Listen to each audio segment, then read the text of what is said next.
mongolo masi azali seko asekwisi nyonso yanga soki nga nazobika lokumu ezongela nkolo kufa etiki esika na mwana mpate na nzambe soki nga nazopema lokumu ezongela masi azali lisekwa masi azali lisekwa asekwisi nyonso yanga soki ngai nazopema lokumu ezongela masi azali lisekwa Alleluia asekwisi nyonso yanga soki ngai nazopema lokumu ezongela kufetiki esika na nani na mwana pate na nzambe soki ngai nazopema lokumu ezongela liwetiki esika na nani na mwana pate na nzambe soki ngai nazopema lokumu ezongela masi azali lisekwa Alleluia asekwisi nyonso yanga soki ngai nazopema lokumu ezongela ufetiki esika na nani na mwana pate na nzambe soki ngai nazopema lokumu ezongela liwetiki esika na nani na mwana pate na nzambe soki ngai nazopema lokumu ezongela oh alleluia alleluia alleluia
sais, un jour je sais, un jour je sais, un jour je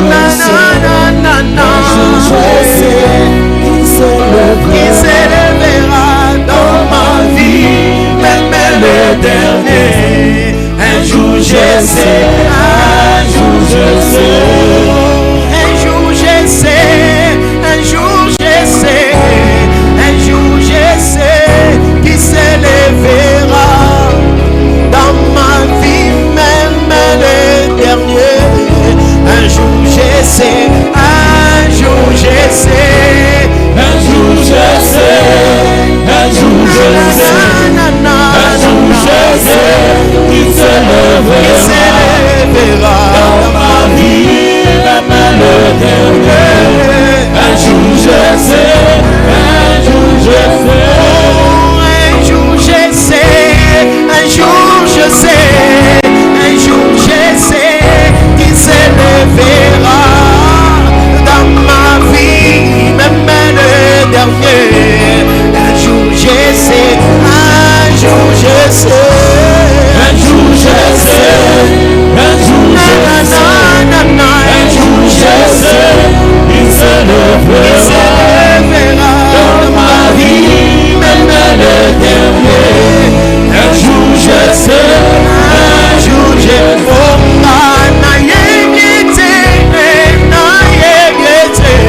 Bien-aimés dans le Seigneur, il s'agit de Jésus.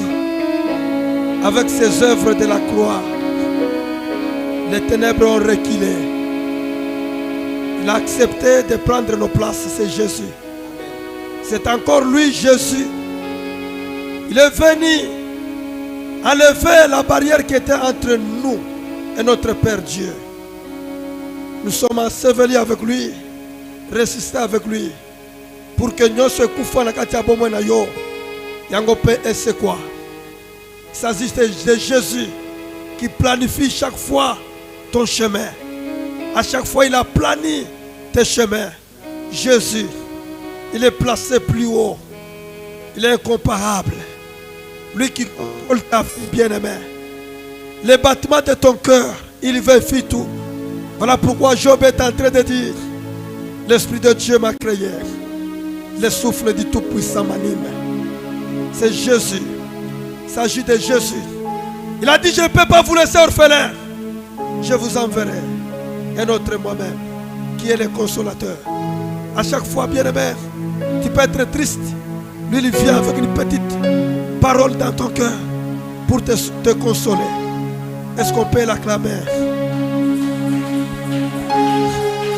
Est-ce qu'on peut pousser les cris de joie au devant de notre Jésus?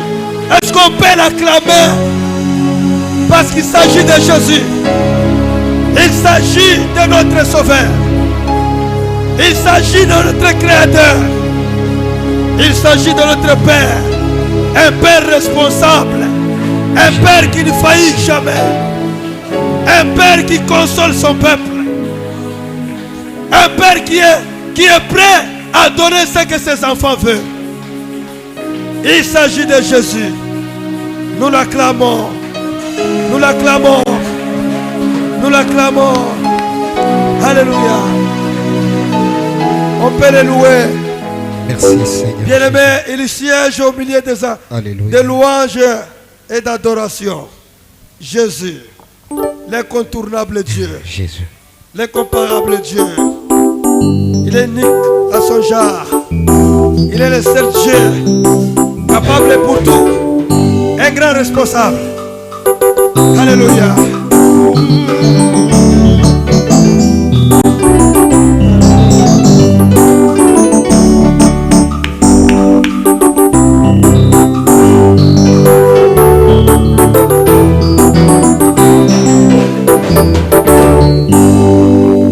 Il est le même.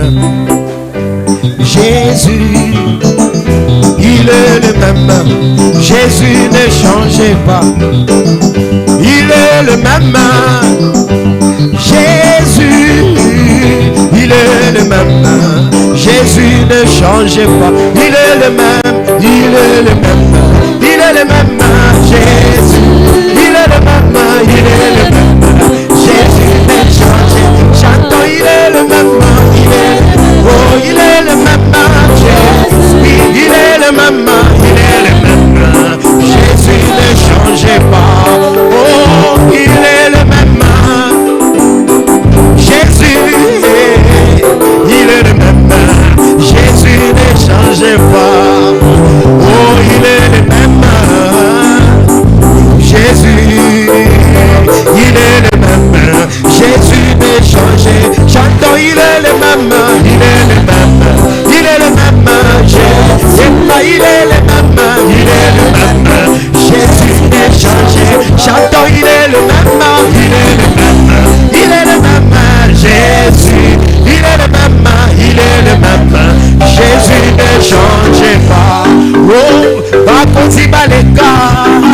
Yesu azobika kakare. Loleke moko. Yesu akomanete. Uta mokile banda. Tobota mando kuta yezambe. Loleke mokanete. Abomanite. Abomanite. Abomanite. Yesu aboma. Imaza kosala. Azakosala. Azakosala. Azakosala. Azakosala. Yesu aboma. Yesu abomanite. Aboma. Oh, abomanite. Abomanite. Abomanite. Yesu aboma. Oh, Jésus ne ne changez pas, Jésus ne changez pas. Alléluia, Jésus ne changez. Il est mon sauveur, il est toujours le même. Jésus ne change. Oh Jésus ne changez pas, Jésus ne changez. Oh Alléluia, Jésus ne changez. Oui, il est mon sauveur, il est toujours le même. Jésus ne changez. Oh les rois, c'est Jésus, les rois, oh les rois, c'est Jésus, les rois, les tout-puissants, c'est Jésus, les tout-puissants, c'est Jésus, les tout. Oh oui, chantons, alléluia, alléluia, amen, alléluia, alléluia, alléluia, alléluia, alléluia, alléluia, oh alléluia, amen, alléluia, alléluia, alléluia. Yemba Nzambe nanga Yesu Nzambe na, oh oui Nzambe nanga Yesu Nzambe na, oh bikamwa nanga Yesu bikamwa nanga Yesu bikamwa kaina yemba yondenge nini.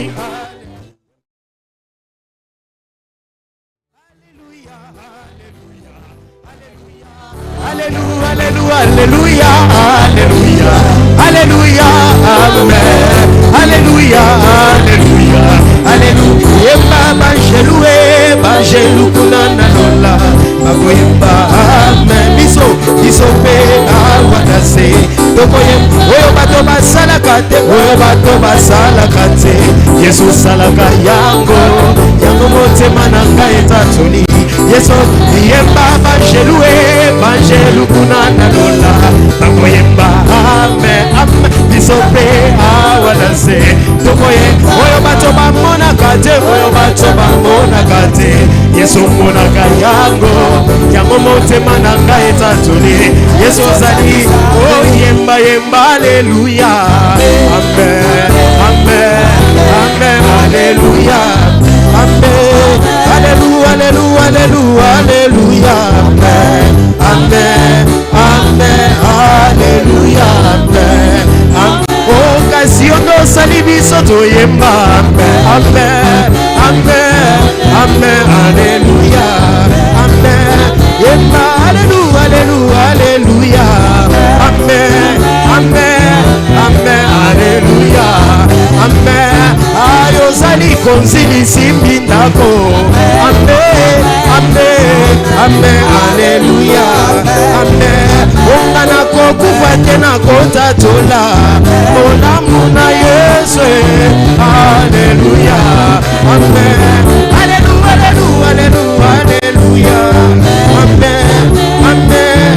amen, alléluia, amen, alléluia, alléluia, alléluia, amen, amen, amen, alléluia, amen. Kasi yono sali ete biso toyemba, amen, amen, amen, alléluia, amen. Kasi yono sali ete biso torina, amen, amen, amen, alléluia, amen. Nangolu na yo biso tokoma balonge, amen, amen, amen, alléluia, amen. Kasi nangolu na yo nde tokoma balonge, amen, amen, amen, alléluia, amen. Kasi nakokufa tena kotatola, amen, amen, amen, alléluia, amen.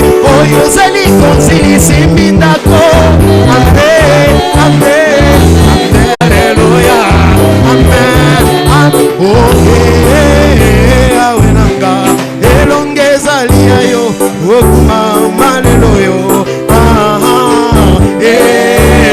awenanga elongeza liayo okuma malelo yo, awenanga milolo ezaya yo yoku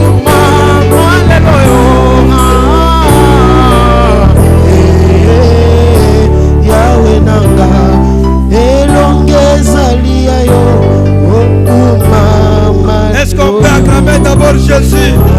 On peut acclamer Jésus. On peut acclamer Jésus. Alléluia. Alléluia. Jésus est le roi des rois. Il est très haut. D'ailleurs, il y a quelqu'un, un jour il s'est frappé la poitrine. Il dit, je prendrai mon trône. Je mettrai au-dessus du trône de Dieu. Un jour, il a été précipité. On a commencé à lui dire, toi qui es étoile brillante, le voilà tombé du ciel. Il n'y a que Dieu qui mérite cette hauteur-là. Est-ce qu'on peut l'acclamer? Il n'y a que Dieu qui mérite cette hauteur-là. Alléluia. Alléluia. Là où tu es bien-aimé, tu peux fermer les yeux. Nous voulons recommander ces moments agréables devant le Seigneur. Nous allons dire à Dieu, Seigneur, s'il te plaît, nous venons encore une fois de plus au-devant de toi. Nous voulons t'écouter. Que le Seigneur nous parle à travers son serviteur qu'il s'est choisi aujourd'hui. Que le Seigneur lui provisionne encore de ses paroles. Parce que ce n'est pas lui qui parlera, le Saint-Esprit parlera en lui. Nous allons prier au nom de Jésus. Père éternel, nous voici encore un moment encore agréable de t'écouter. Parce que c'est toi qui vas nous orienter à travers cette parole, Seigneur, cet enseignement. Voilà pourquoi nous sommes en train de remettre ce moment entre tes saintes mains. Seigneur, manifeste-toi. Nous voulons t'écouter, Seigneur, parle dans nos cœurs. Et à ce moment, je suis en train de recommander ton serviteur que tu t'es choisi. Parle à lui, Seigneur. Approvisionne-lui, Seigneur, de ta provision du ciel. Que les paroles et les mots du ciel, Seigneur, puissent sortir en lui. Et que toi, Dieu, tu nous parles. Dans le nom puissant de Jésus. Nous prions ainsi. Amen. Papa s'élève. Au moment où il est en train de s'approcher, nous acclamons. Pour la gloire de notre Dieu, nous acclamons. Alléluia.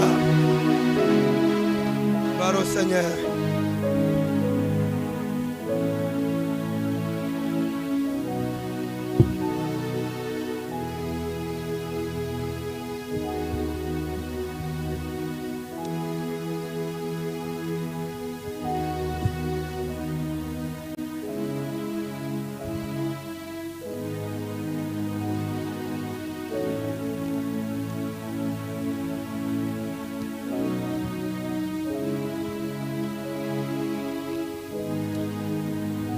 Bonsoir, bonsoir peuple de Dieu.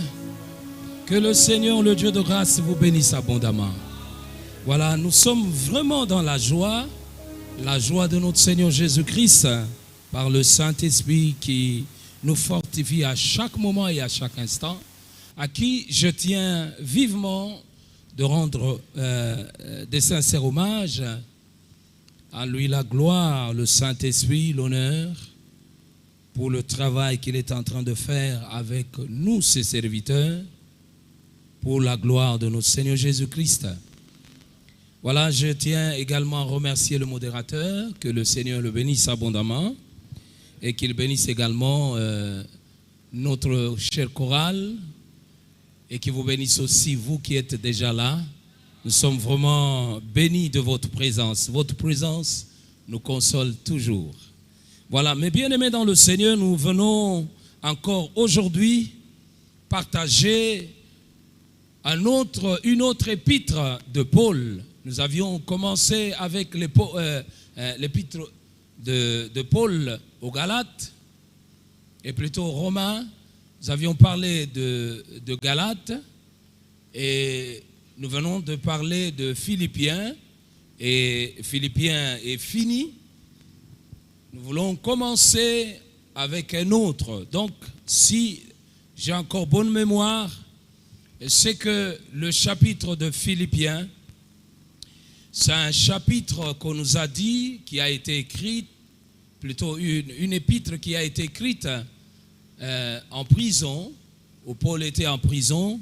Il a écrit aux Philippiens.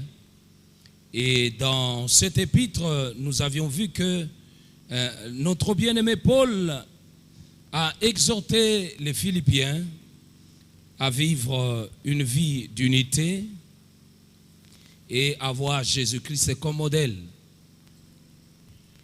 Et le troisième chapitre, on nous a parlé que Paul va renoncer à tout pour gagner qui? Pour gagner Christ. Et on nous a dit que c'est de ça que nous devons travailler également. Nous devons arriver à renoncer à tout pour gagner le Seigneur Jésus-Christ. Le chapitre 4, ce sont les mêmes choses qui ont été dites en Galates et qu'on retrouve dans ce chapitre 4. Voilà pourquoi l'on n'a pas voulu en parler, parce que c'est déjà dit. Nous ne voulons pas faire des rédits. Alors chacun pourra se mettre à lire et il va comprendre. Aujourd'hui, mes frères et sœurs, nous allons toucher un autre livre ou une autre épître, une autre lettre. C'est la lettre de qui? De Paul aux Philippiens, et plutôt aux Éphésiens, je m'excuse. L'épître de Paul aux Éphésiens. C'est de ça que nous voulons partager. Mais bien aimé dans le Seigneur, cette épître est tellement riche au point que si tu n'as pas encore lu cette épître, vraiment tu rates beaucoup de choses dans le Seigneur. C'est une épître qu'on encourage tellement à tous ceux qui sont des chrétiens à pouvoir faire quoi? À pouvoir faire la lecture et la méditation de ce livre. Et à chaque moment que vous lisez cette lettre, je vous recommande de prier d'abord, si vous ne priez pas pour les autres, mais commencez d'abord par prier et commencez par lire et lire, relire. Et à chaque moment que vous aviez fait la première lecture, la deuxième, la troisième, eh bien, commencez par souligner ce qui vous touche afin de mettre ça en prière. Ah, c'est très important. Cette épître, dans cette épître, mes bien-aimés dans le Seigneur, je vous ai dit que c'est l'épître de qui? De notre bien-aimé Paul. Il a adressé aux Éphésiens. Nous allons comprendre si c'est vraiment aux Éphésiens et pourquoi on parle que c'est l'épître de Paul aux Éphésiens. J'ai à peu près, je ne sais pas si 5 au moins préoccupations que je voudrais qu'ensemble, au travers de cette étude, qu'on arrive au moins à comprendre. La première préoccupation, c'était quoi? C'est quoi l'épître aux Éphésiens?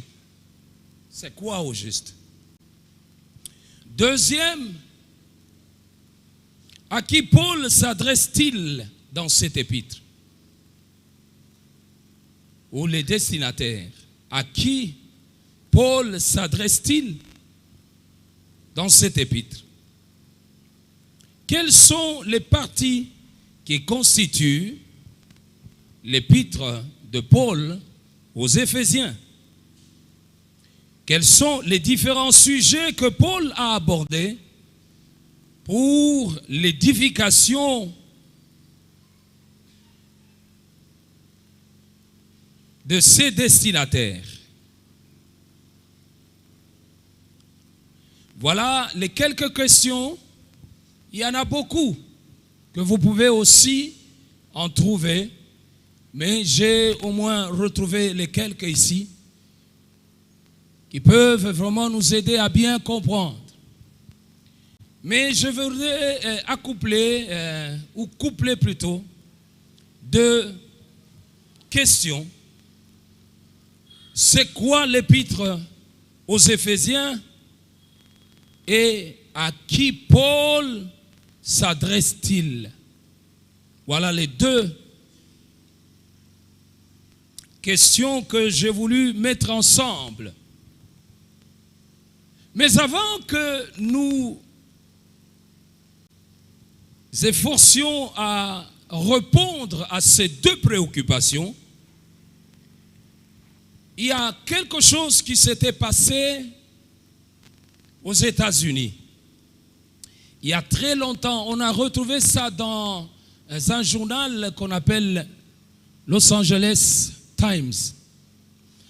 Dans ce journal, qu'est-ce qu'il y a eu? Qu'est-ce qu'on a retrouvé? C'est que les gens sont rentrés, ils ont appris qu'il y avait un couple qui est mort. Tous deux, les deux personnes sont mortes subitement. Alors la question était, comment ces gens sont-ils morts? Et de quoi? Ils souffraient de quoi? Alors les gens sont rentrés, il y a eu des enquêteurs qui sont partis dans leur appartement pour savoir, s'enquêter de quoi ces gens, qu'est-ce qu'il y a eu au juste. Mais alors, après l'autopsie, on s'est rendu compte que ce couple sont morts de malnutrition. Alors, maintenant, ça bouleversait tout le monde. Pourquoi? Parce que les enquêteurs, lorsqu'ils ont fouillé les placards, ils ont trouvé à peu près 40 000 $ qui étaient enfouis dans un sac à papier. Et c'est là se trouvaient 40 000 $. Mais ils n'ont pas compris comment les médecins, les docteurs, après avoir fait l'autopsie va révéler que ces gens sont morts de malnutrition. Ça a étonné tout le monde. Au moment qu'ils avaient l'argent. Pourquoi Paul va écrire cette épître? Cette épître, mes bien-aimés dans le Seigneur, Paul l'a écrit aux chrétiens, comme toi et comme moi, mais des chrétiens qui souffrent d'une pauvreté spirituelle et qui meurent aussi de la malnutrition spirituelle pour n'avoir pas tiré profit davantage de la grande réserve de nourriture et de biens spirituels que le Seigneur Jésus-Christ leur réserve. Je reprends ce que je dis. Paul écrit cette épître à tout chrétien et surtout aux chrétiens qui souffrent d'une pauvreté spirituelle et qui meurent de malnutrition spirituelle. Pour quelle raison? Pour n'avoir pas tiré profit, avantage de la grande réserve de nourriture et des biens spirituels qui leur sont disponibles en Jésus-Christ. Qui leur sont disponibles en Jésus-Christ.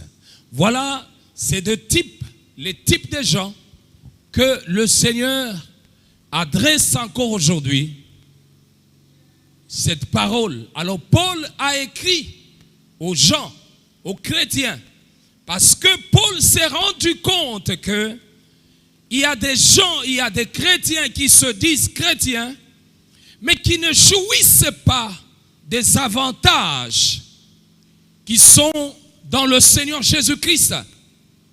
Ils sont plaintifs, ils pleurent. Il y en a d'autres qui meurent parce que ils n'arrivent pas à bénéficier de quelque chose venant du Seigneur.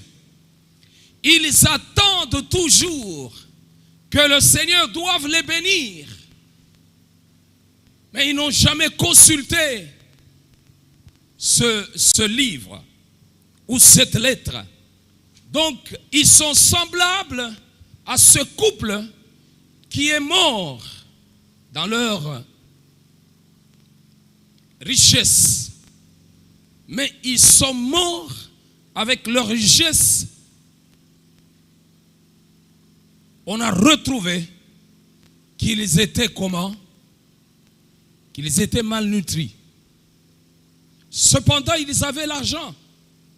40 000 balles qui devraient chaque fois s'acheter de quoi manger, mais ils n'ont pas utilisé ça, ils n'ont pas profité de ça, mais cet argent se trouvait dans ce sac qui était le sac de papier qui était plutôt dans le placard, placé là. Et parce qu'ils n'ont pas fouillé ce sac-là, à chaque moment qu'on leur envoyait quelque chose, ils prenaient ces papiers, ils mettaient dans ce sac. Or, sur ces papiers-là, c'était écrit le montant qu'ils devraient retirer. Mais alors, on a fait la comptabilité de tout cela. On a retrouvé 40 000 $. Ne soyons pas comme ce couple-là. Vous savez, il y a quelqu'un qui a dit ceci.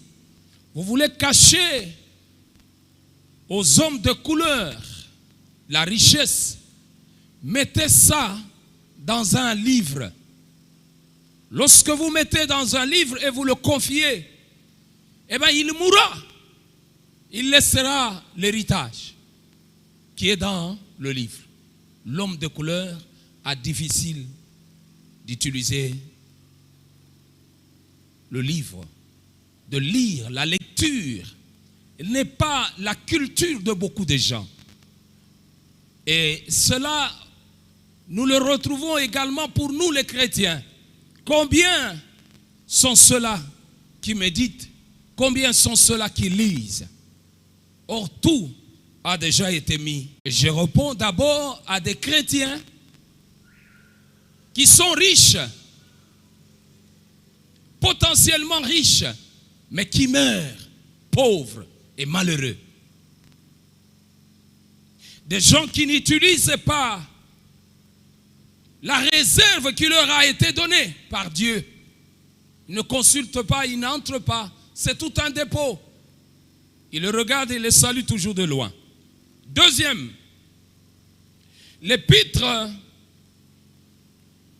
de Paul aux Éphésiens, ça ne prend que le nom des Éphésiens, mais en réalité, cette épître n'a pas été adressée à Éphèse. Paul a écrit, il a écrit cette lettre à toutes les églises qui se trouvaient dans l'Asie mineure. Mais ce qui est arrivé, c'est que la première église qui a reçu la lettre, c'était l'église d'Éphèse. Et maintenant, cette église d'Éphèse va prendre cette lettre et commencer à la faire circuler dans toutes les autres 6 églises. Parce que l'Asie mineure comptait à peu près 7 églises. Vous savez, je pense que c'est quelque chose que vous connaissez. La première église, c'est l'église de quoi? D'Éphèse. La deuxième, il y a Smyrne. Il y a quelle église encore? Qui peut me donner les églises que vous connaissez? Smyrne, Pergame, Thyatire, Sardes, Philadelphie, Laodicée. Donc, ce sont ces églises-là qui ont bénéficié de cette lettre. Mais maintenant, elle est devenue, elle a pris la note de quoi? De l'église, la lettre de Paul aux Éphésiens. Contrairement aux autres lettres que Paul a adressées directement à Philippe, l'église de Philippe, vous vous rappelez aussi pour l'église de Galate, hein? Donc c'était pour la contrée où on appelait Galate du Nord et Galate du Sud. Et aussi pour Rome, plutôt l'épître de Paul aux Romains, ça c'était pour les Romains.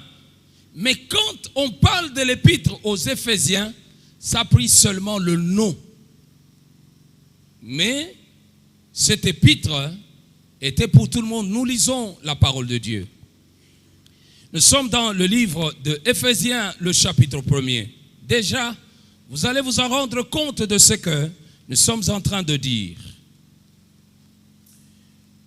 Épître de Paul aux Éphésiens. La Bible nous dit, nous sommes au chapitre 1, le verset 1.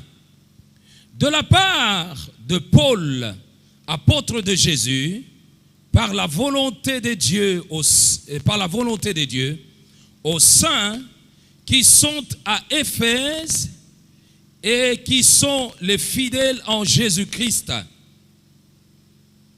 Que Dieu soit loué. Je vois dans d'autres versions, c'est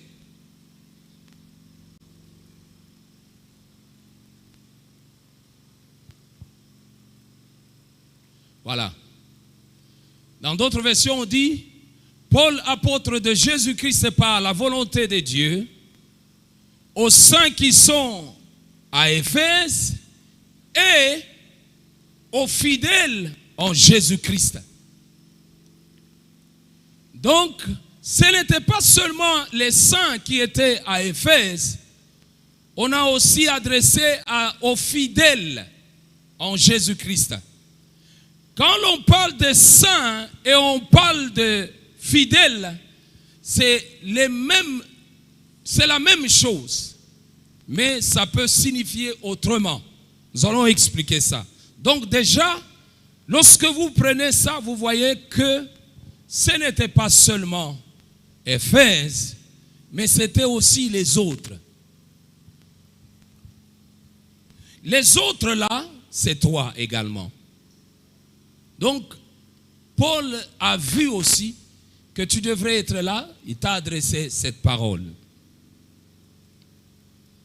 Que Dieu soit loué.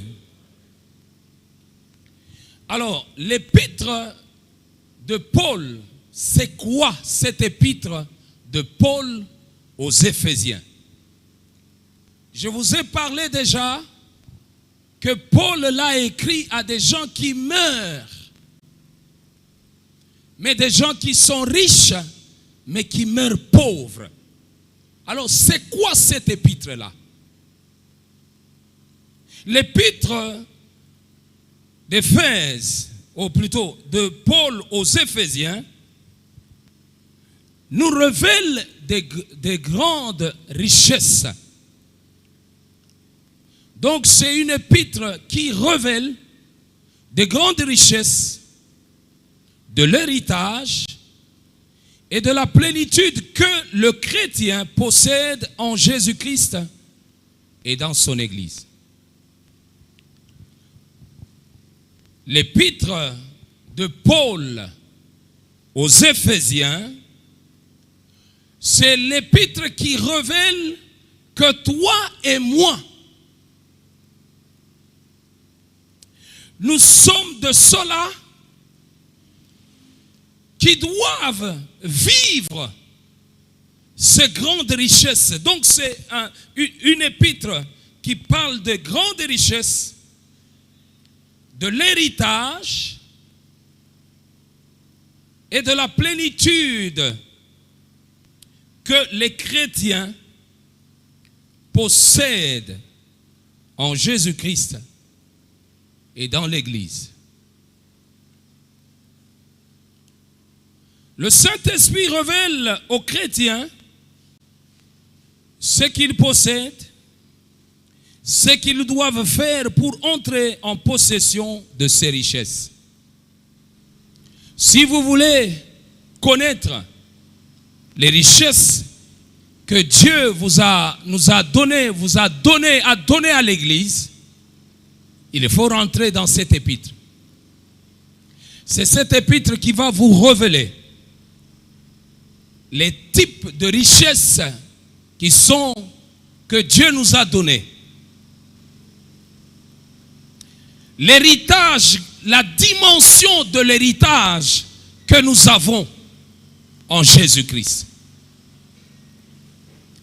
Et toute la plénitude que nous devons avoir en Jésus-Christ. C'est que le Saint-Esprit peut vous donner, c'est que vous êtes appelés à vivre en tant qu'enfant de Dieu.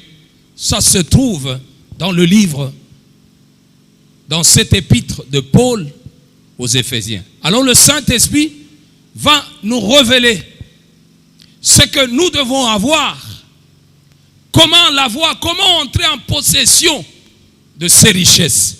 Donc c'est ce livre ici, ou cette lettre qui garde ce secret.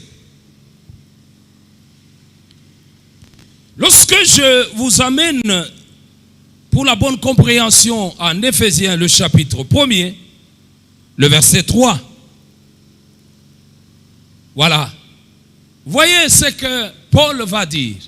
Béni soit Dieu le Père de notre Seigneur Jésus-Christ, qui nous a fait quoi?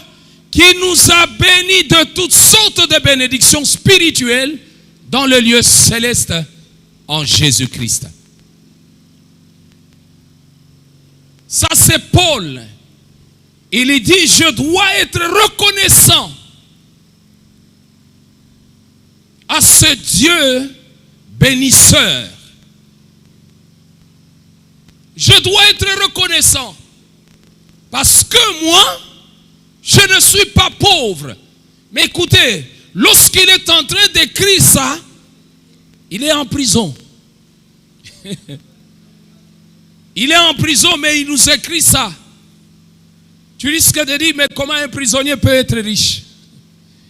Il dit, écoute, la richesse en Christ ne dépend pas du lieu où tu es. Ne dépend pas dans les situations, les saisons que tu passes. Tu dois apprendre ceci, que le manguier ne cesse pas d'être un manguier lorsqu'il passe dans la saison sèche. Il ne cesse pas d'être un manguier. Il a en lui les mangues, mais c'est seulement le temps.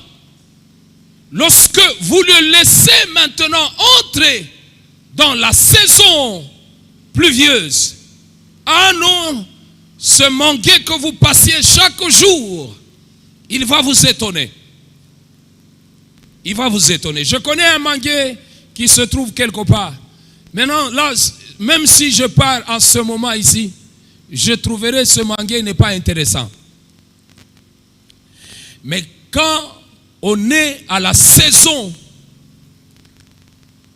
qu'il faut, mais quand vous entrez dans cette parcelle, vous sentez l'odeur des mangues mûres. Et les mangues n'ont pas besoin que vous montiez à l'arbre pour les cueillir.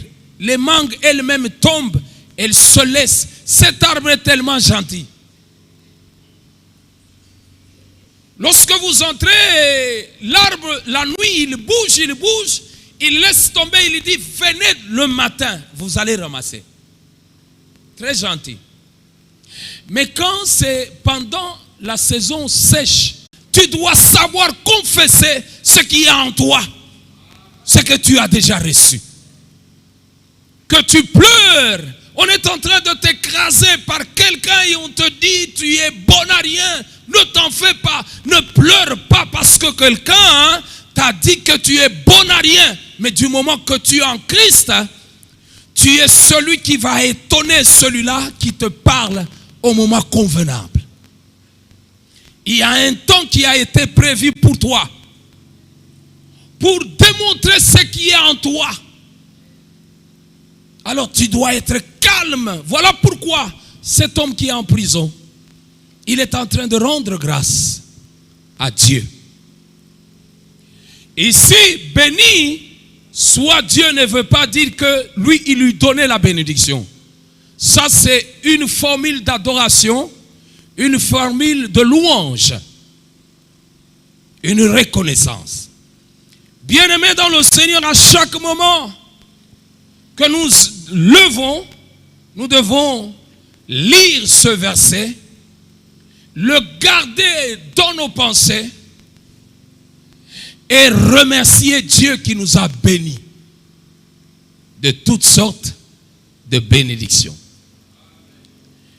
Ce verset, c'est le verset clé, le verset capital, donc principal de l'épître de Paul aux Éphésiens. Que Dieu soit loué. Voilà. Mais c'est quoi au juste cette épître? L'épître de Paul aux Éphésiens, c'est l'épître qu'on appelle la banque chrétienne. Cette épître, c'est ça ce qu'on appelle la banque du croyant. Si tu veux entrer dans ta banque, hein, en tant que chrétien, dans toute la Bible, la banque du chrétien se trouve où? Dans Éphésiens. Tu veux retirer de l'argent, le chèque des chrétiens se trouve où? En Éphésiens. Tu veux retrouver le trésor ou la provision des chrétiens se trouve dans Éphésiens. Voilà, on appelle ce livre la banque du croyant, le chèque des chrétiens, le trésor de la Bible. C'est de ça que certaines écoles de théologiens appellent cette épître. Il ne faut pas aller chercher dans cette épître où est la banque, où sont les chèques, où se trouve le trésor, n'est-ce pas maman? Il ne faut pas aller chercher. Mais quand vous lisez, vous retrouverez qu'il y a les chèques, qu'il y a votre banque, il y a tout. Toutes sortes de richesses se trouvent dans cette épître. Que Dieu soit loué.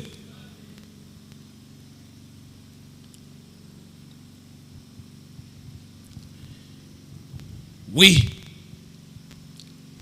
Cette épître, lorsque vous la lisez, nous aurons à exploiter ça au temps convenable.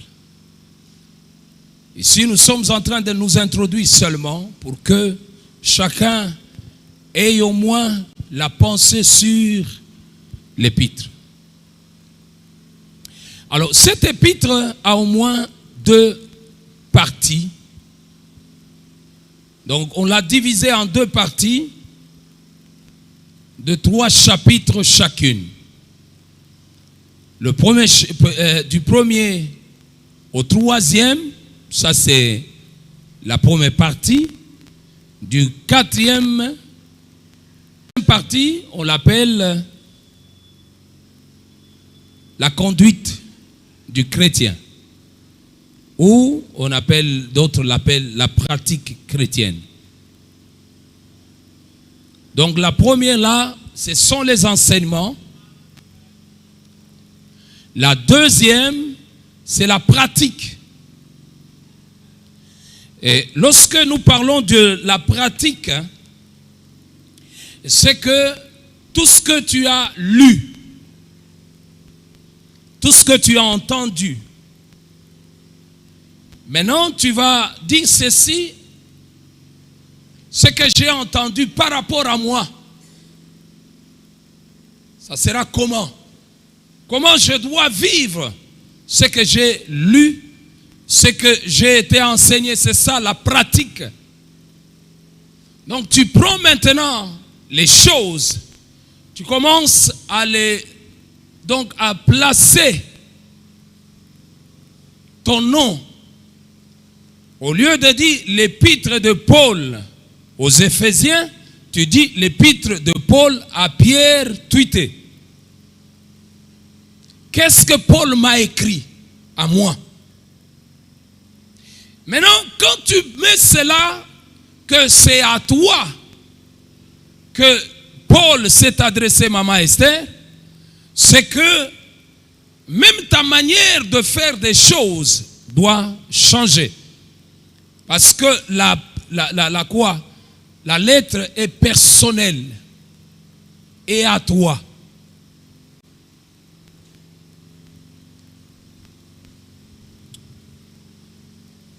Et lorsque nous rentrons dans toute la lettre de Paul aux Éphésiens,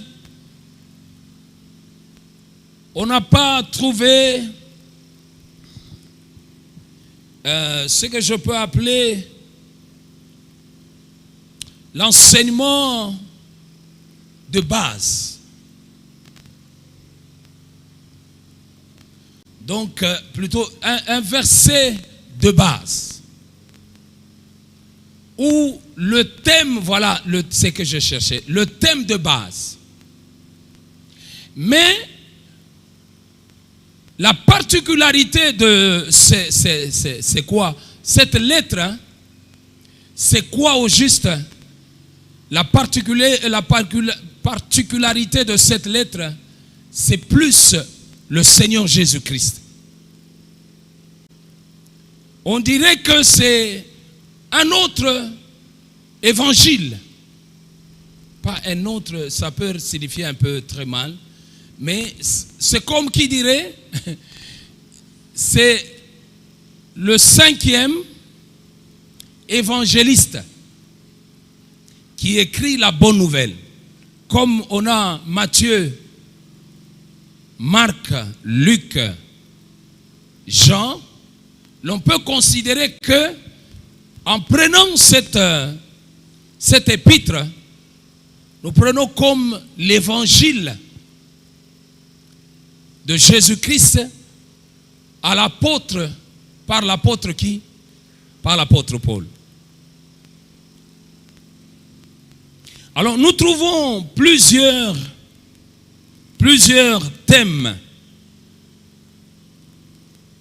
Dans le chapitre 1er, nous parle de, comme thème, la rédemption, la richesse de sa grâce. Le chapitre 2 parle clairement de ce que signifie croire ou de ce que signifie se convertir en Jésus-Christ. Et de faire partie du corps de Christ qui est l'Église.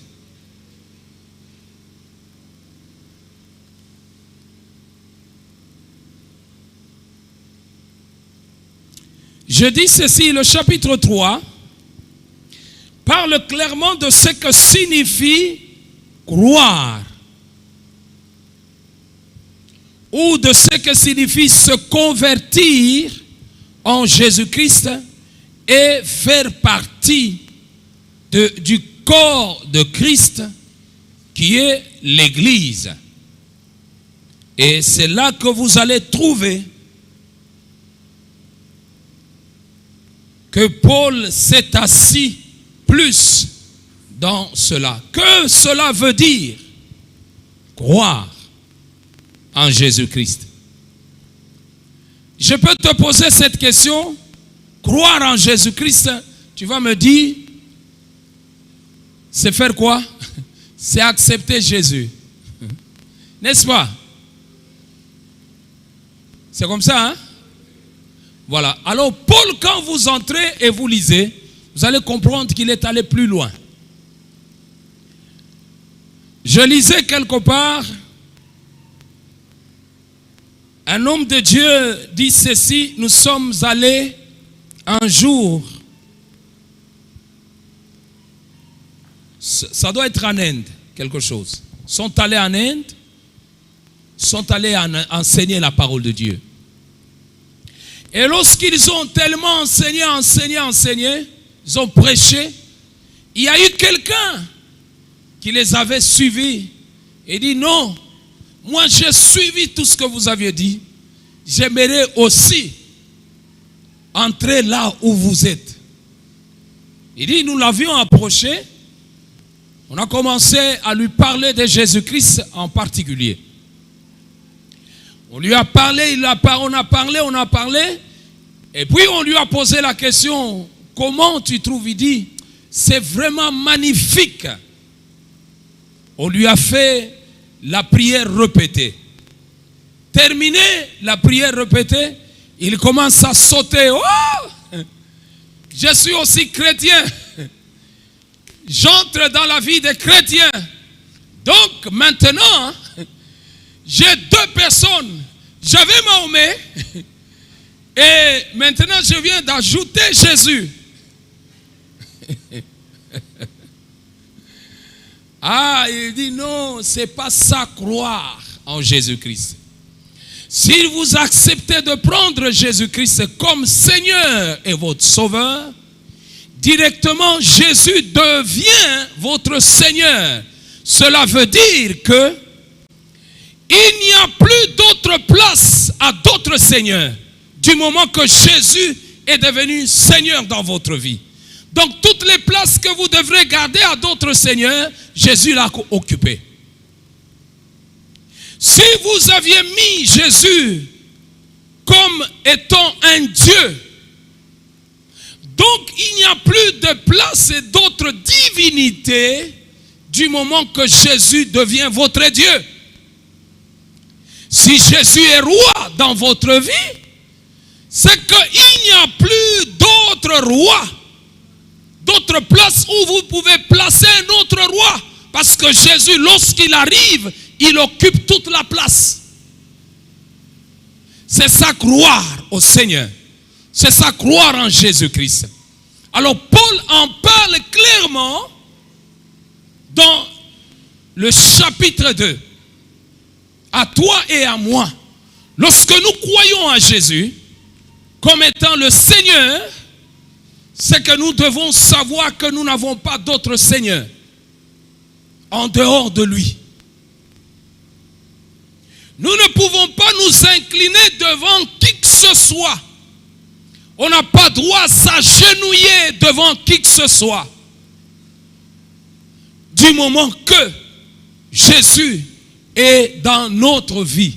Il y a quelqu'un qui me regarde, qui me dit, ah, mais tant que tu peux s'agabambote, na, au saliboy.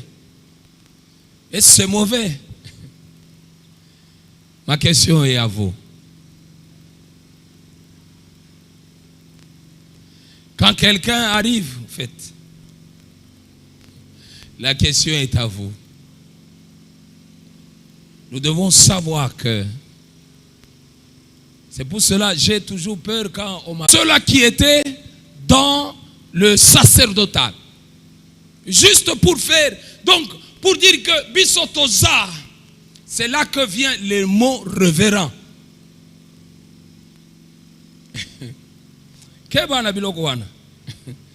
Révérend pasteur, révérend. Alors, peut-être on ne t'a jamais appelé révérend. Quand tu appelles révérend, tu vas sentir comment les révérends font dans les mots révérend. Et ça là. Et qu'on Pompéo. Si tu ne fais pas attention, tu vas croire que tu deviens un roi, un chef coutumier. Tu vas appeler tout le monde et tu vas commencer à chasser tout le monde, à demander à tout le monde tout ce que tu veux demander et avoir un langage qui sera aussi déplacé. À cause de quoi? À cause des mots. Écoutez, certains mots, évitons. Appelez-moi seulement pasteur, vous ne me diminuez en rien. Appelez celui-là aussi pasteur. Bon, des fois, pour donner un peu beaucoup de respect à celui que tu appelles, c'est là que nous disons, révérend pasteur, tel, révérend pasteur. Alors, pourquoi? Parce qu'on souffre. On se dit, si je l'appelle pasteur, à mon ike na kiti sié. Alors, il faut na tchak à moi révérend. Quand ndenge na ebisio eko bomayo. Que Dieu soit loué. Donc nous sommes dans chapitre 2, le verset 1 à 10. Vous trouverez ce que je viens de dire.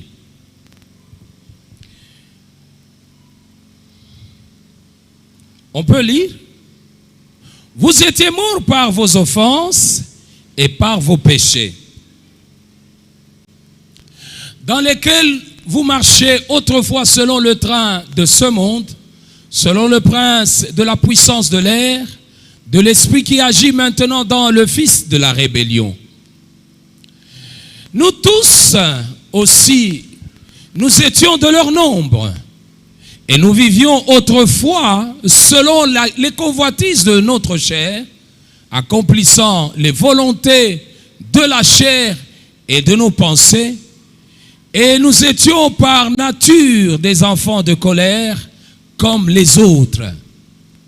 Mais Dieu, qui est riche en miséricorde à cause du grand amour dont il nous a aimés, nous qui étions morts par nos offenses, nous a rendus à la vie avec Christ. C'est par grâce que vous êtes sauvés.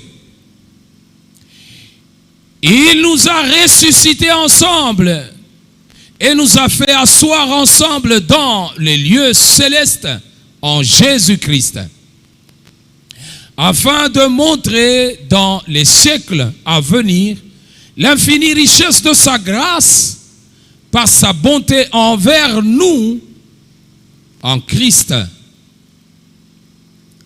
Car c'est par la grâce que vous êtes sauvés par le moyen de la foi. Et cela ne vient pas de vous, c'est le don de Dieu. Ce n'est pas par les œuvres afin que personne ne se glorifie,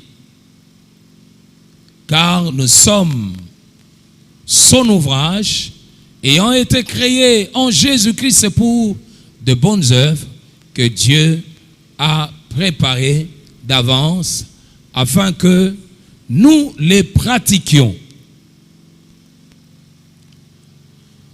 Donc, nous comprenons que dans cela, nous trouvons aussi la rédemption, parle aussi de le chapitre 2. Le chapitre 3, c'est le chapitre où il parle de la révélation du mystère caché, de la richesse de la gloire, d'être puissamment fortifié par le Saint-Esprit dans l'homme intérieur. Ça, ce sont des richesses que nous sommes en train de partager. Donc, là, on voit comment il nous parle de la révélation, une révélation du mystère caché. De deux, il nous parle de la richesse de sa gloire. Et il nous parle d'être puissamment fortifié par le Saint-Esprit dans l'homme intérieur, c'est-à-dire dans notre esprit. Ça, nous pouvons facilement le trouver dans le chapitre 3, le verset 16 à 19. Et dans le chapitre 4, là, nous sommes déjà dans la deuxième partie, la pratique chrétienne. Et là, il fait appel aux croyants à l'unité de la foi et à la connaissance du Fils de Dieu, à l'état d'homme fait, à la stature de chrétien, à la stature plutôt parfaite de Christ. Vous voyez déjà, là on parle de quoi? De la maturité spirituelle. Et le chapitre 5,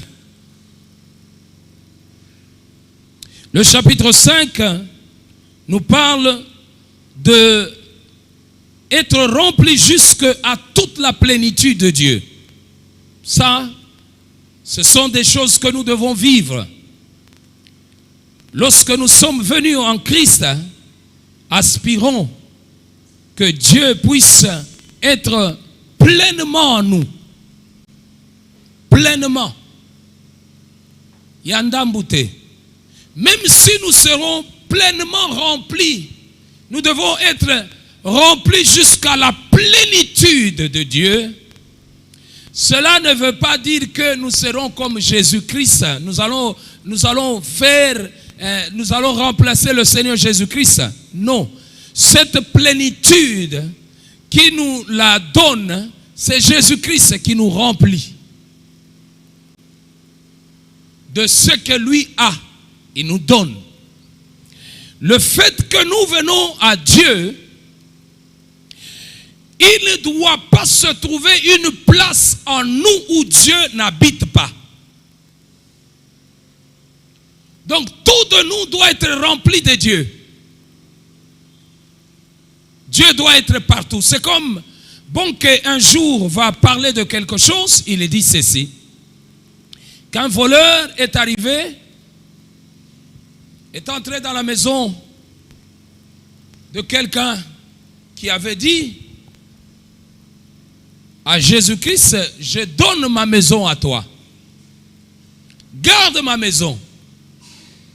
Alors, lorsque il a dit à Jésus, garde ma maison, il a donné seulement la clé du salon.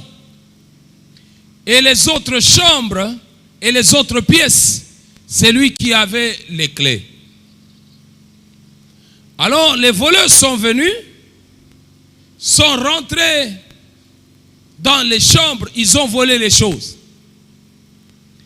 Et les voleurs sont sortis le matin, il va rencontrer cet homme à qui il a dit, tu as dit que tu seras ma sécurité. Il dit, on m'a volé, mais comment toi tu étais dans la maison, tu as laissé qu'on me vole. Il dit, écoute, je n'avais que l'accès au salon. Les chambres et la cuisine, je n'avais pas de clé. Il dit, bon, maintenant je te donne pour les chambres. Les voleurs sont venus le lendemain, ils sont rentrés, sont allés maintenant dans le dépôt qui se trouvait dans la cuisine. Ils ont volé les choses. Ils sont partis. Il dit, mais comment toi tu ne gardes pas? Il dit, écoute, le voleur est-il entré au salon? Il dit non. Dans les chambres? Non. Mais il est entré où? Dans la cuisine, là où il y avait les dépôts. Mais je n'ai pas les clés, c'est toi qui as les clés. Il dit maintenant, je te donne toutes les clés.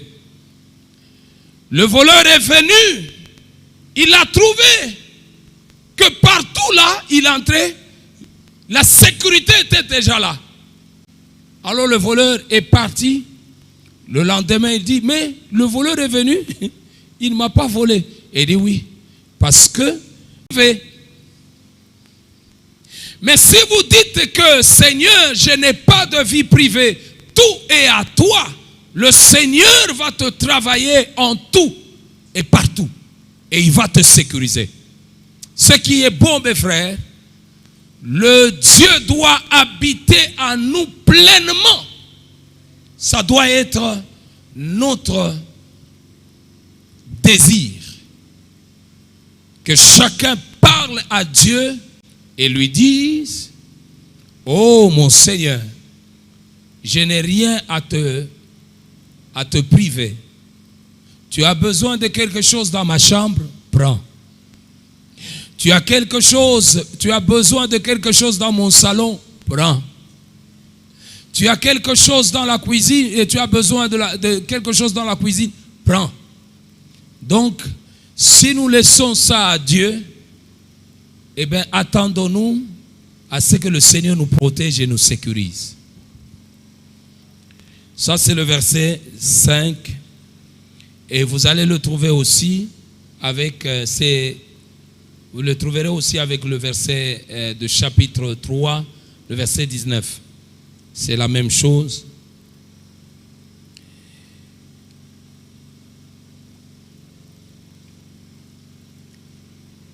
Voilà les versets qui sont là, qui peuvent nous aider. Alors je dis ceci, que la particularité de cet épître, elle nous parle de quoi? De qui? De Jésus-Christ comme étant la seule source, le seul lieu de possession et la seule garantie de toutes les bénédictions et de toutes les richesses spirituelles.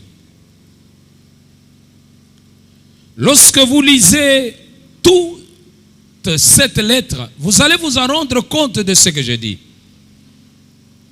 Vous trouverez que Paul, il est en train de mettre beaucoup d'accent sur la source.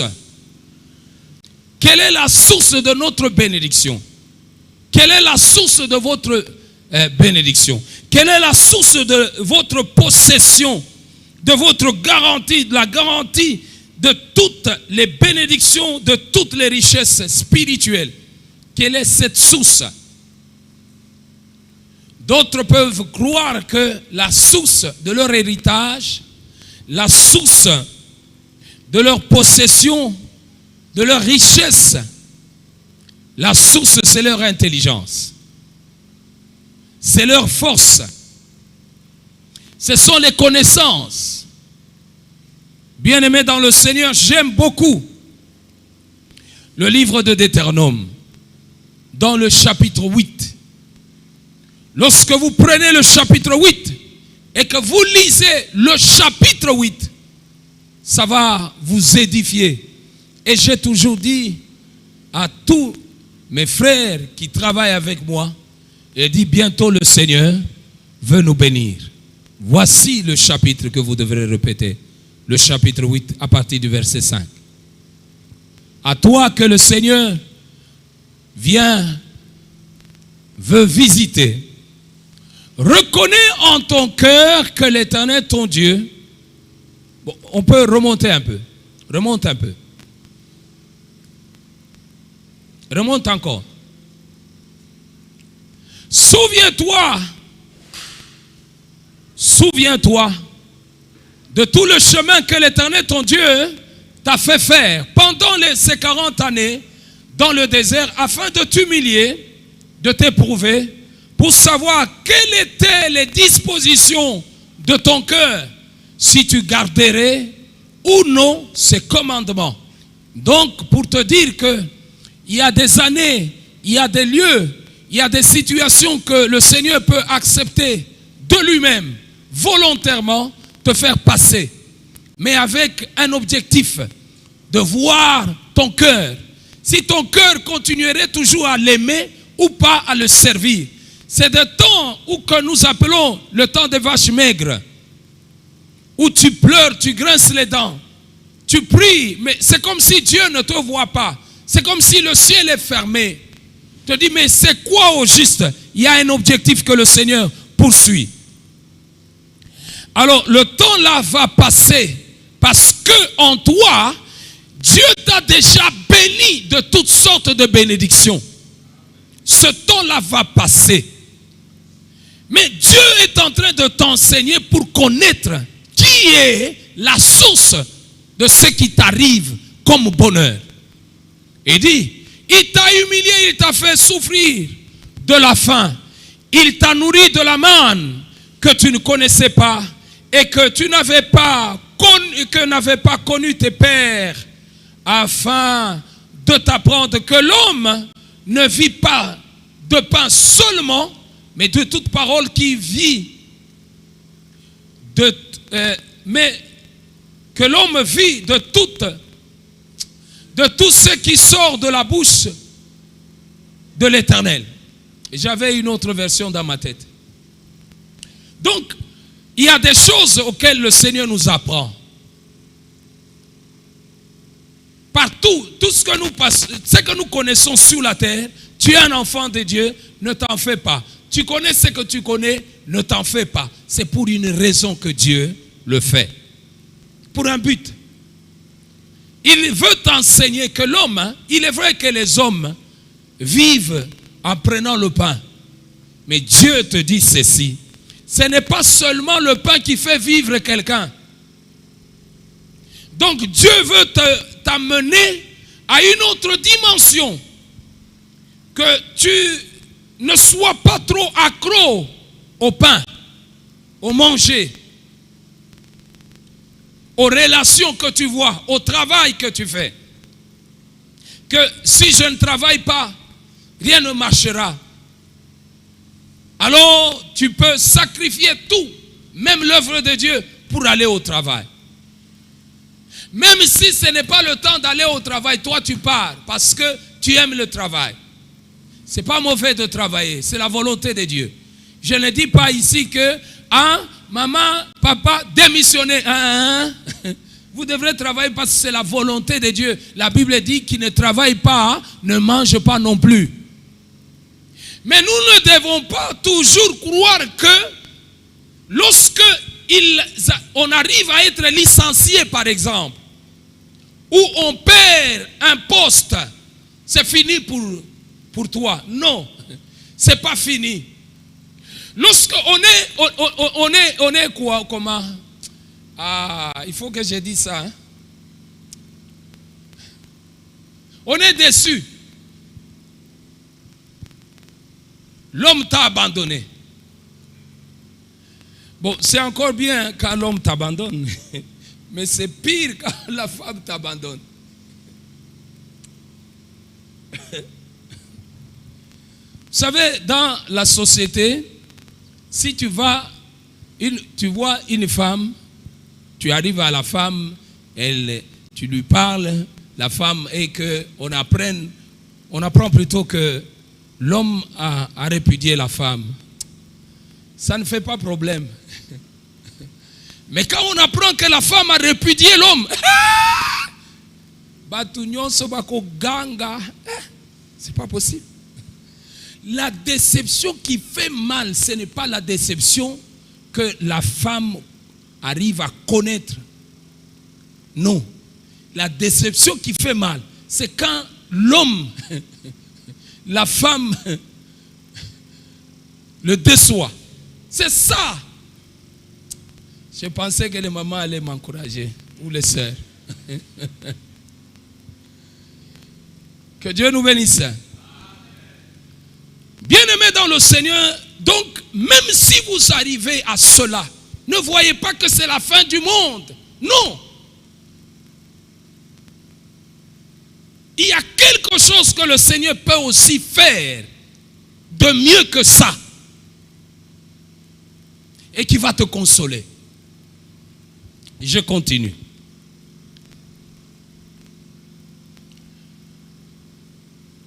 Ton vêtement ne s'est pas usé et tout ça. Passons. Verset 5. Reconnais dans ton cœur que l'Éternel, ton Dieu, te châtie comme un homme qui châtie son enfant. C'est à cause de l'amour. Tout ce que tu vis là, c'est à cause de l'amour. Je suis en train d'aller vers la source. C'est là que je poursuis. Tu observeras les commandements de l'Éternel ton Dieu pour marcher dans ses voies et pour le craindre. Car l'Éternel ton Dieu va te faire entrer dans un bon pays, pays de cours d'eau, de sources, de lacs qui jaillissent dans les vallées et dans les montagnes. Pays de froment, d'orge, de vignes, de figuiers, de grenadiers. Pays d'oliviers et de miel. Pays où tu mangeras du pain avec abondance. Où tu mangeras, tu ne manqueras de rien. Pays dont les pierres sont du fer et des montagnes duquel tu tailleras les reins. Lorsque tu mangeras et tu te rassasieras, tu béniras l'Éternel ton Dieu pour le bon pays qu'il t'a donné, la source. Garde-toi d'oublier l'Éternel ton Dieu au point de ne pas observer ce commandement et ses ordonnances et ses lois que je te prescris aujourd'hui. Lorsque tu mangeras et tu te rassasieras, lorsque tu bâtiras et tu habiteras des belles maisons, bientôt tu vas habiter les belles maisons. Lorsque tu mangeras et multiplier ton gros et ton menu bétail, s'augmenter ton argent, ton or, et s'accroître tout ce qui est à toi, prends garde que ton cœur ne s'enfle et que tu n'oublies l'Éternel ton Dieu qui t'a fait sortir du pays d'Égypte, de la maison de servitude, qui t'a fait marcher dans le grand et affreux désert où il y a des serpents brûlants et des scorpions dans les lieux arides sans eau, et qui a fait jaillir pour toi de l'eau du rocher le plus dur, qui t'a fait manger dans le désert la manne inconnue de tes pères afin de t'humilier et de t'éprouver pour te faire ensuite du bien. Garde-toi de dire en ton cœur, ma force, la puissance de ma main m'ont acquis ces richesses. Vous pouvez continuer. La source, ce n'est pas la puissance de tes mains. La source, ce n'est pas la force, ton intelligence. Il avait été dit ce jour-là à Israël, lorsque tu verras ces choses arriver dans ta vie, sache que ça ne vient pas de tes forces ou de tes efforts, mais ça vient de la main de Dieu. Ça vient de la grâce de Dieu.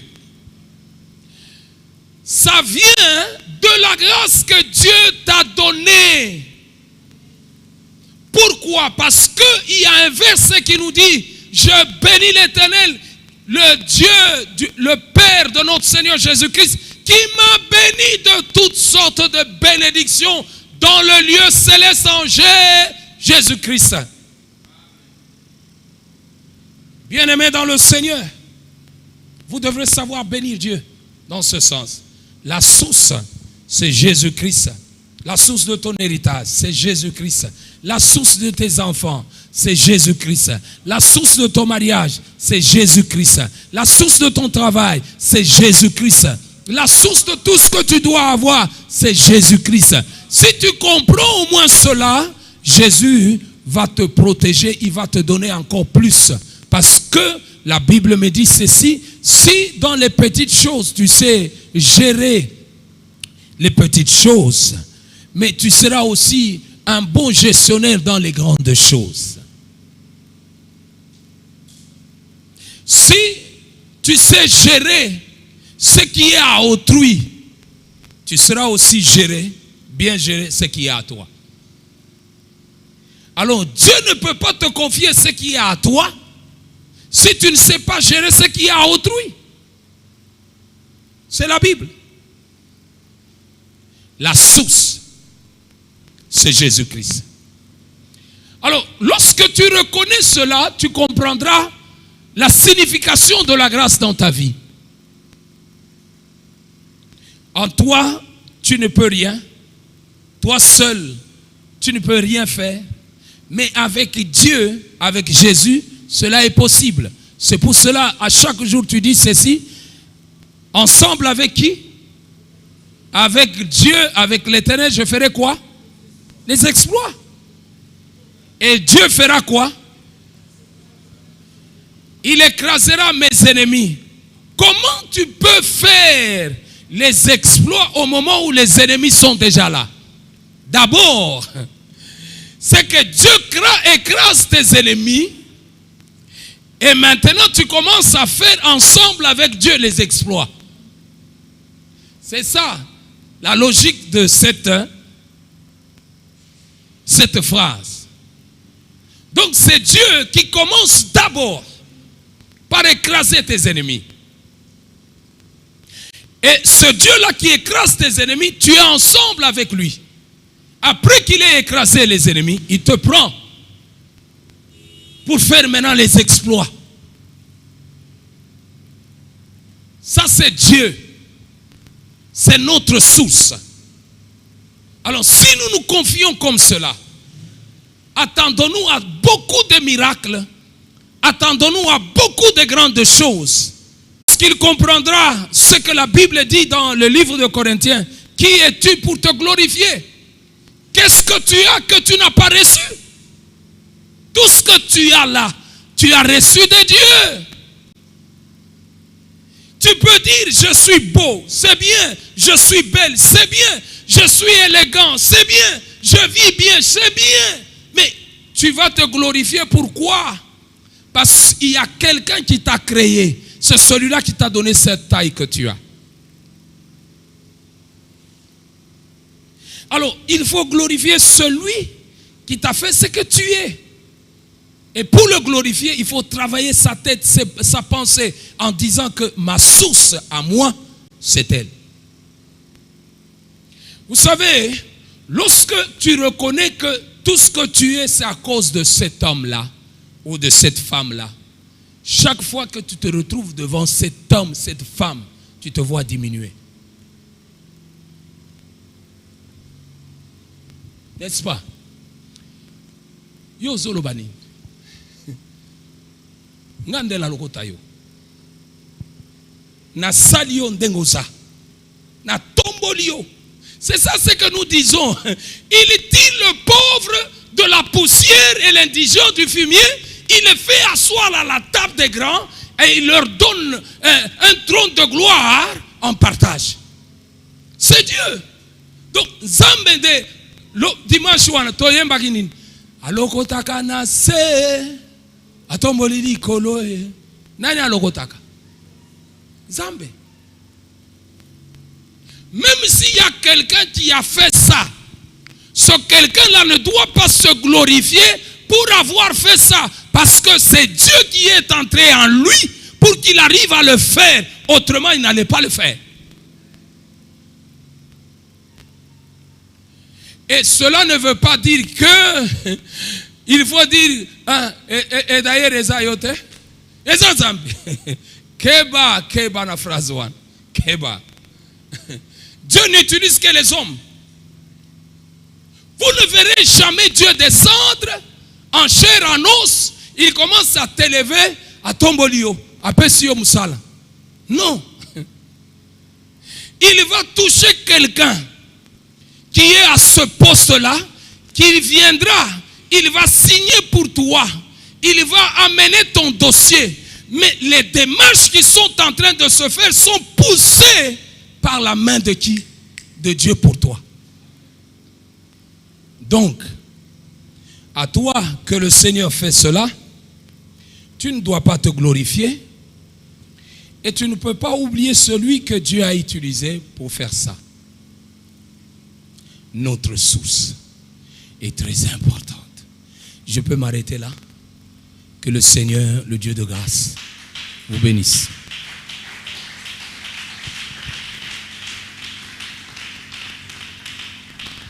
Voilà mes bien-aimés, nous pouvons nous remettre entre les mains du Seigneur. Chacun va parler à Dieu. Il va dire, Seigneur, tu es ma source.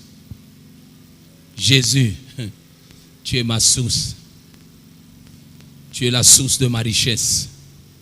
Tu es la source de mon héritage.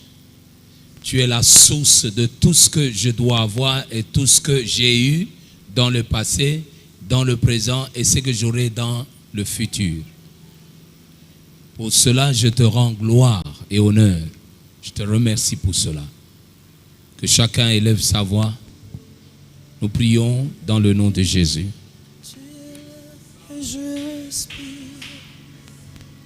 Tu es tout ce dont j'ai besoin. Je dépends de toi. Jésus, tu es l'air que je respire. Tu es tout ce dont j'ai besoin.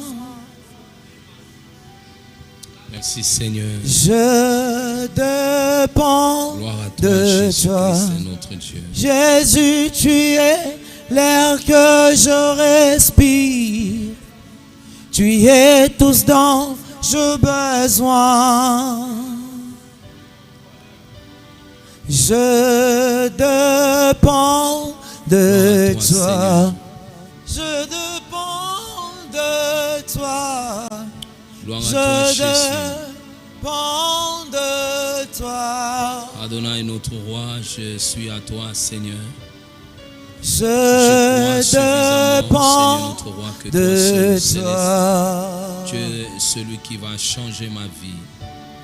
Tu es ma richesse. Tu es la source de tout de moi, Seigneur. Tu es ma richesse. Gloire à toi, Jésus. Gloire à ton nom. Gloire à ta droite céleste. Tu es mon appui. Merci, Seigneur Jésus.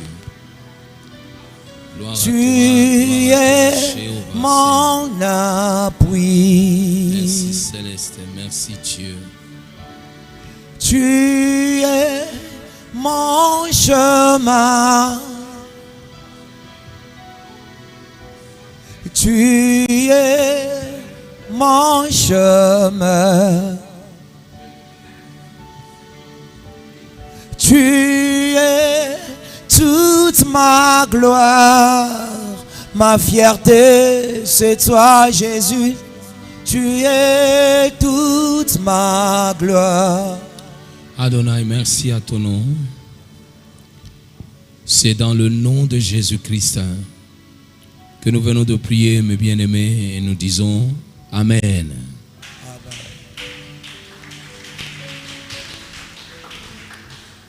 Deux choses à retenir, c'est que Dieu est ta source. Jésus-Christ, c'est notre source, la source de tout. Et la deuxième, nous avions été déjà bénis de toutes sortes de bénédictions. Donc en toi, quel que soit le temps, les circonstances que tu passes, tu es béni. Amen. Ne réduis pas cette bénédiction par rapport à ce que tu vis maintenant là. C'est un temps qui va passer.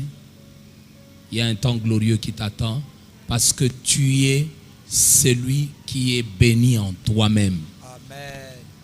Voilà, nous pouvons laisser le micro et la chair au modérateur. On acclame pour le Seigneur. Merci papa. Merci beaucoup. Et nous disons merci aussi à Dieu. Merci. Amen. Jésus notre source. Même Paul a compris cela. Parce que moi j'ai été un peu bouleversé. Comment Paul est dans la prison, il bénit, il prie avec joie dans la prison. Ça m'a troublé. C'est là où j'ai compris que Paul espérait à sa source qui est Jésus. Parce qu'il a cette expérience personnelle qu'il a rencontrée sur le chemin de Damas. Il connaît, même en prison, la source c'est Jésus. Hein? Alléluia. Bien-aimés, on s'approche, on va bénir le Seigneur avec les offrandes pour la gloire de son nom.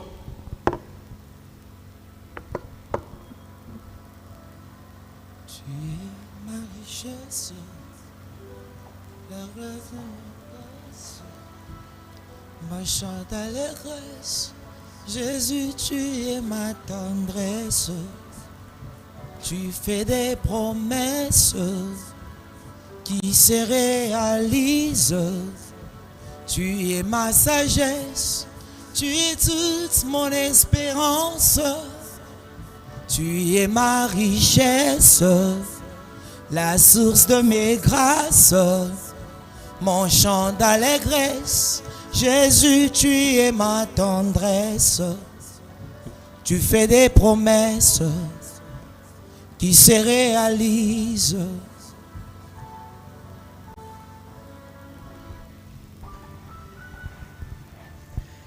Gloire au Seigneur. Bien-aimés, nous sommes